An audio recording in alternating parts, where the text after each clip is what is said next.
ओम नमः शिवाय। मैं हूं ज्योतिष पंडित दीपक दुबे और उपस्थित हूं आपके साथ 2024 का राशिफल लेकर। कैसा रहेगा यह वर्ष, करेंगे इसके ऊपर चर्चा। चूँकि बाकी जो है वो मासिक राशिफल, साप्ताहिक, गोचर इत्यादि पे चर्चा पूरे वर्ष होती रहती है, मुख्य मुख्य घटनाओं पर, ज्योतिषीय घटनाओं के ऊपर। लेकिन एक वर्ष का सारांश कि किस प्रकार का यह वर्ष रहने वाला है, कहाँ कहाँ मुख्य कौन सा क्षेत्र है जो शुभ प्रभाव में रहेगा, कौन सा क्षेत्र है जो अशुभ प्रभाव में रहेगा, जहां आपको पहले से तैयारी करनी चाहिए या ध्यान रखना चाहिए, किस प्रकार की सावधानी बरतें, इन तमाम चीज़ों के ऊपर जो है एक सारांश के रूप में 2024 के ऊपर हम चर्चा करने जा रहे हैं आपके साथ। और नए दर्शक जो हैं उनको बता दूं कि जो मेरा राशिफल होता है यह लग्न राशि पर आधारित है। इसके लिए चंद्र राशि, नामाक्षर या सूर्य राशि इत्यादि को आधार ना माने, बल्कि अपने लग्न राशि को आधार माने। दूसरा, यह बेहद सामान्य आधार पर है। आपका जो वास्तविक प्रभाव पड़ता है वो आपकी कुंडली किस प्रकार की है, इस समय वर्तमान में या 2024 में आप किस महादशा से, किस अंतर्दशा से, किस प्रत्यंतर दशा से गुजरेंगे, परमानेंट कुंडली में ग्रहों की स्थिति क्या है, उस पर निर्भर करता है। लेकिन एक संभावना किस प्रकार की जो है वो दर्शा रहा है यह वर्ष आपके लिए मोटा मोटी, उस पर हम लोग चर्चा करेंगे, उस पर दृष्टि डालेंगे। जो लोग मुझसे परामर्श लेना चाहते हैं, मेरी वेबसाइट astrotips.in है, उसके माध्यम से आप मुझसे परामर्श ले सकते हैं। राशिफल मैं अलग से दे रहा हूँ। इसके अलावा सफलता के सूत्र नाम से मैं अलग से वीडियो दूंगा सभी राशियों के लिए अलग से, उसे आप देखेंगे। शनि का 2024 में अलग अलग राशियों पर क्या प्रभाव होगा, उस पर एक वीडियो अलग से दूंगा। और राहु केतु का प्रभाव 2024 में किन किन राशियों पर किस प्रकार का होगा, उस पर वीडियो भी मैं अलग से देने वाला हूं। लगेगा 15-20 दिन, महीने का समय लगेगा सारे वीडियो आने में, लेकिन उन चीज़ों पर मैं चर्चा करने वाला हूं। अभी फिलहाल एक एक करके राशियों का सारांश क्या है, चाहे वो विवाह का क्षेत्र हो, स्वास्थ्य का क्षेत्र हो, करियर का क्षेत्र हो, संतान का क्षेत्र हो, जमीन जायदाद से संबंधित किन चीज़ों पर ध्यान रखना है, या कौन सा समय एक मोटा मोटी जो है वो आपके लिए अनुकूल रहने वाला है, उस पर हम चर्चा करेंगे। तो आइए देखते हैं आपके राशि के लिए क्या कह रहे हैं सितारे 2024 में। तुला लग्न राशि वालों के लिए, जिनकी लग्न राशि तुला है, उनके लिए यह वर्ष किस प्रकार का परिणाम दे रहा है। प्रभावशाली ग्रहों की स्थिति को अगर मैं देखूं तो केतु आपके द्वादश भाव में पूरे वर्ष पर्यंत रहेंगे। राहु आपके लिए छठे भाव में रहेंगे पूरे वर्ष पर्यंत। शनि जो है वो आपके पंचम भाव में रहने वाले हैं, पंचमेश होकर के अपनी राशि में रहेंगे, स्वराशि में। और देवगुरु बृहस्पति वर्ष के प्रारंभ में, मई के प्रारंभ तक आपके सप्तम भाव में, मेष राशि में, और उसके बाद आपके अष्टम भाव में जो है वो गोचर करेंगे पूरे वर्ष पर्यंत। तो जो प्रभावशाली ग्रह हैं, जो लंबे समय तक रहने वाले हैं, उनकी स्थितियाँ इस प्रकार है। क्या इनका प्रभाव है और बाकी ग्रहों का गोचर का प्रभाव को देखते हुए क्या सारांश रहने वाला है इस वर्ष का, कैसे इसको समराइज किया जाए, कैसे इसको देखा जाए अलग अलग क्षेत्रों के लिए, उस पर नज़र डालते हैं। सबसे पहले बात करते हैं जैसा आय और करियर के दृष्टिकोण से यह वर्ष कैसा रहने वाला है। अगर मैं देखूं तो इनकम के दृष्टिकोण से यह वर्ष काफ़ी बेहतर दिखाई दे रहा है पहले की अपेक्षा। 2023 की अपेक्षा यह वर्ष कुछ अधिक बेहतर है आय के दृष्टिकोण से। व्यापार में वृद्धि के अच्छे संकेत दिखाई दे रहे हैं इस वर्ष। कुछ अति महत्वपूर्ण और बड़े फैसले आप लेंगे जो आगे चलकर आपके करियर को, आपके व्यापार को, आपके आय के साधन को एक महत्वपूर्ण मोड़ देगा, जो आपके विस्तार में सहायक होगा। कार्य क्षेत्र में बिना वजह के उलझनों से या बिना वजह की बातों में उलझने से आपको बचना चाहिए, अनावश्यक उलझनें उत्पन्न हो ऐसी संभावना है। धन, आपका जो धन है वह धार्मिक और सामाजिक कार्यों में खर्च होने का योग बना रहा है इस वर्ष, उससे ख्याति भी मिलेगी आपको और शुभता में धन आपका खर्च हो, इसके संकेत हैं। जून के बाद आपके सोच में कुछ नकारात्मक परिवर्तन देखने को मिलेगा, कुछ नेगेटिव थॉट्स जो है वो आपको परेशान कर सकते हैं। तो अगर कोई प्लानिंग कर रहे हैं इस वर्ष एक्सपेंशन का, बढ़ाने का, कोई निवेश करने का, कोई बड़ी योजना बना रहे हैं अपने व्यापार या कार्य क्षेत्र को विस्तारित करने का, तो बेहतर हो कि उसे जून से पहले इम्प्लीमेंट करें, उसको जो है वो क्रियान्वित करें जून से पहले। जून के बाद थोड़ा सोच उतनी पॉजिटिव नहीं रहेगी, ना उतना ज़्यादा एनर्जेटिक महसूस करेंगे, थोड़ा जो है वो थोड़ी सुस्ती आ जाएगी, थोड़ा नकारात्मक विचार आएगा हर चीज़ में। तो बेहतर हो कि उसे आप जून से पहले आप जो है वो महत्वपूर्ण फैसले लें। और भाग्य का साथ इस वर्ष रहने वाला है। जून और अक्टूबर के महीने में जो लोग नौकरी पेशा लोग हैं उनके लिए पद प्रतिष्ठा में वृद्धि, पदोन्नति का योग जो है वो अच्छा बन रहा है। तो हो सकता है कि यह समय आपके लिए कुछ शुभ समाचार देने वाला हो जाए।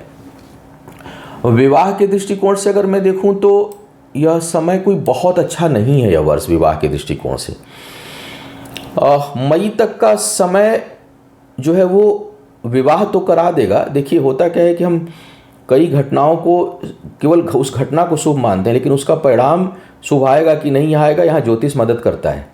तो मैं देख रहा हूँ कि विवाह मई तक बहुत से लोगों के लिए विवाह के अवसर बन रहे हैं और विवाह हो जाएगा, लेकिन यह शुभ नहीं है। यह आगे चल के बड़ी धन हानि करा सकता है।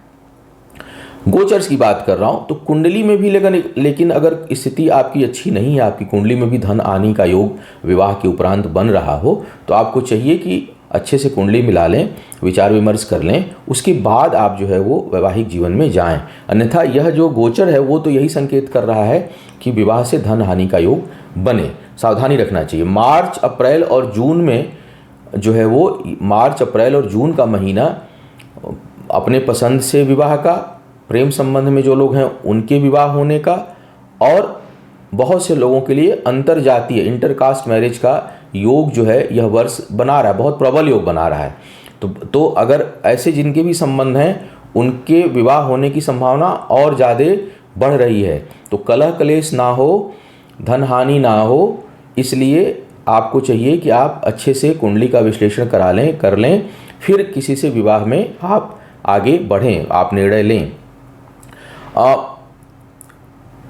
अगर किसी को इस वर्ष, वैसे तो यह वर्ष जैसे मैंने कहा कि बहुत अच्छा नहीं है, टालना बेहतर होगा, लेकिन अगर बहुत अनिवार्य हो तो कुंडली मिला करके देखकर समझकर जून के महीने को आप प्रयोग कर सकते हैं कि जून के महीने में विवाह कर लें। तो कुछ हद तक ठीक क्या रहेगा वो तो मैचिंग पर निर्भर करता है, लेकिन हाँ कुछ हद तक ग्रह गोचर अनुकूलता जून के महीने में आपके लिए वैवाहिक संबंध में जाने के लिए दे रहे हैं। फिर भी कहूँगा कि यह वर्ष सावधानी बरतने का है, बहुत अच्छा नहीं दिखाई दे रहा है। स्वास्थ्य के लिए यह वर्ष सामान्य रूप से बना हुआ है, कुछ सामान्य प्रभाव देता हुआ दिखाई दे रहा है स्वास्थ्य के दृष्टिकोण से। फिर भी बहुत से लोगों के लिए संक्रामक बीमारियां परेशान कर सकती हैं। कैपिटल डैमेज हो इसकी संभावना नहीं के बराबर है। हालांकि पुनः कहूँगा कि दशा अंतर्दशा ज़्यादा महत्वपूर्ण है गोचर की अपेक्षा, क्योंकि राशिफल जो हम लोग बात करते हैं सिर्फ गोचर पर आधारित करते हैं। चाहे मंथली दें, चाहे साप्ताहिक दें, चाहे वार्षिक दें, कोई भी राशिफल दें वो केवल गोचर के आधार पर कर देते हैं। पर वास्तविक जो अवसर, अब गोचर केवल 25-30% असर डालेगा, सबसे 20-25% मान लीजिए, सबसे ज़्यादा जो असर डालेगा वो डालेगा आपकी दशा, अंतर्दशा और परमानेंट कुंडली में ग्रहों की क्या स्थितियाँ, उसके साथ साथ गोचर का कॉम्बिनेशन। जब ये होता है तब जाके ज्योतिष 60-70%, 75% सही होती है। 100% तो सही ना कहना ही बेहतर है। वैसे बहुत लोग दावे करते हैं, लेकिन मैं नहीं करता। तो अगर ये तीनों का कॉम्बिनेशन हो तब जा करके बेहतर होता है। तो केवल गोचर के आधार पर 20-25% ही भविष्यवाणी सही होने की संभावना रहती है। मेहनत हाला बहुत किया जाता है कि बहुत कुछ देख के बताया जाए उसके परिणाम को, लेकिन फिर भी मैं बता दूं तो इसलिए स्वास्थ्य के लिए वर्ष सामान्य है। संक्रामक रोग की संभावना यह वर्ष बना रहा है, कोई बहुत बड़ी समस्या नहीं है। फिर भी जुलाई का महीना थोड़ा संवेदनशील हो रहा है, उस महीने में आपको थोड़ा विशेष ध्यान रखना चाहिए, वो महीना संवेदनशील अधिक हो रहा है।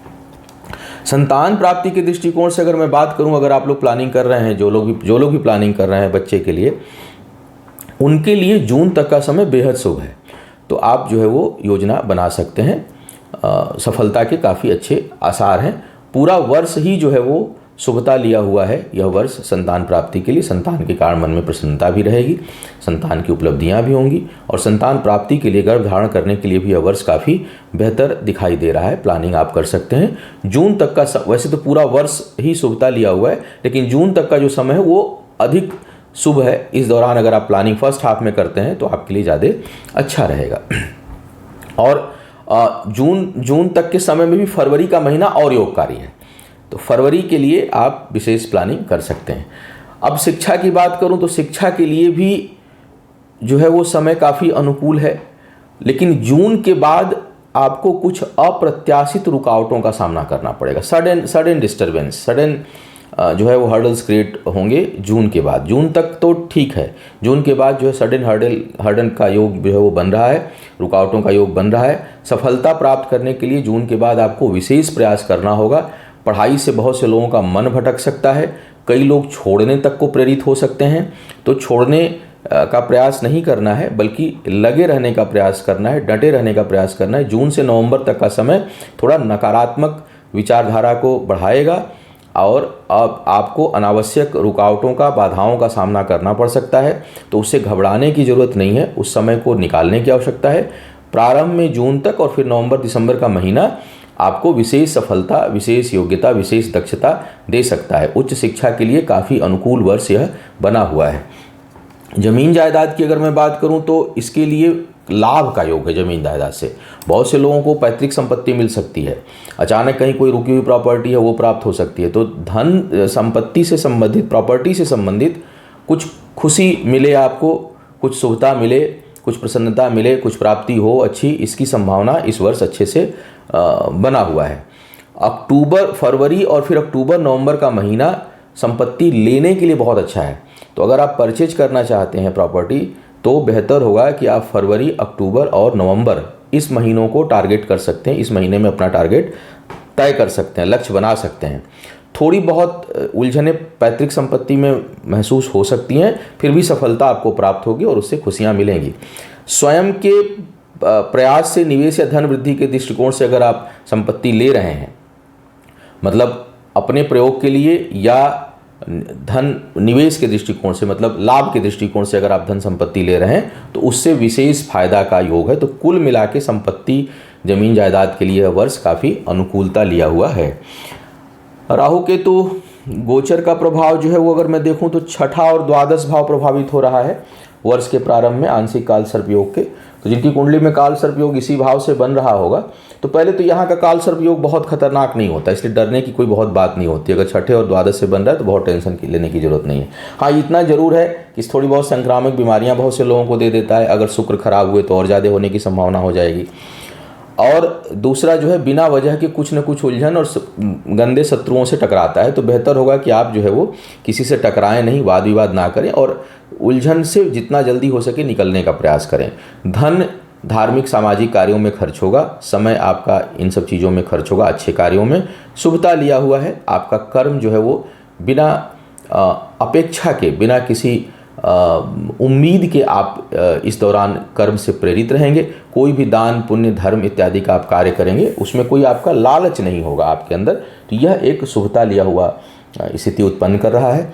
अगर इस वर्ष की शुभता की मैं बात करूं तो इस वर्ष में जो ग्रहों का पूरा प्रभाव है उसका जो शुभ प्रभाव दिखाई दे रहा है वो 70 से 75% तक दिखाई दे रहा है। तो यह वर्ष काफ़ी अनुकूलता लिया हुआ बना हुआ है आपके लिए। तो यह था 2024 के लिए आपके ग्रहों का सारांश, किस प्रकार का परिणाम मिलने की संभावना ग्रह बना रहे हैं। आपका आने वाला वर्ष 2024 खूब बढ़िया बीते, खूब अच्छा हो, शुभ हो और आपके लिए आयु, आरोग्य और ऐश्वर्य में वृद्धि करने वाला हो। इन्हीं शुभकामनाओं के साथ आपसे विदा लूँगा। पुनः मुलाकात होती रहेगी आपसे इसी चैनल पर। तब तक के लिए मुझे आज्ञा दीजिए। ओम नमः शिवाय।